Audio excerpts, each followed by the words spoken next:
जय हिंद जय महाराष्ट्र विद्यार्थी मित्रांनो, आपण आज मागील पोलीस भरतीमध्ये आलेला प्रश्न सोडवणार आहेत. तर बघा, तर प्रश्नामध्ये आपल्याला काय सांगितले विद्यार्थी मित्रांनो, तर बघा प्रश्नामध्ये आपल्याला सांगितले 2 bracket x minus 3 is equal to 3/5 bracket x plus किती दिला आहे 4 इज इक्वल टू, तरच्या जागी काय दिलं आपल्याला, तर x is equal to question mark. बरोबर.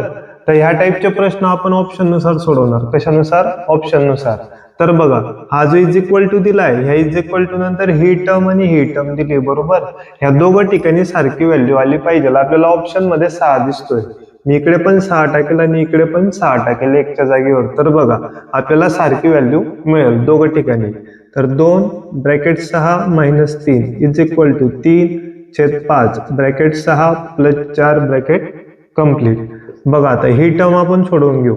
आता इथं गुणाकार होईल, कारण की ब्रॅकेटच्या बाहेर 2 दिलाय म्हणून यांच्यामध्ये काय होईल, गुणाकार होईल. म्हणजे कसा, बेसक किती होणार आहेत 12. बरोबर.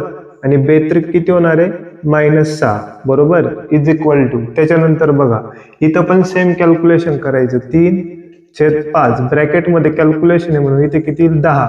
यांच्यामध्ये काय होणार, गुणाकार होणार. आता हे सॉल्व्ह करू. इकडे किती येतील 6 इज इक्वल टू 5 1 5 5 दुने 10. 3 गुणिले किती आले 2. बरोबर. 6 इज इक्वल टू 3 दुने किती होतील 6. म्हणजे बघा आपल्याला 6 इकडे पण 6 आणि इकडे पण 6 मिळाले. म्हणजे आपल्याला x ची व्हॅल्यू किती मिळाली, 6 मिळाली. तर व्हिडिओ आवडल्यास चॅनलला सबस्क्राईब करा, लाईक करा, शेअर करा. जय हिंद जय महाराष्ट्र.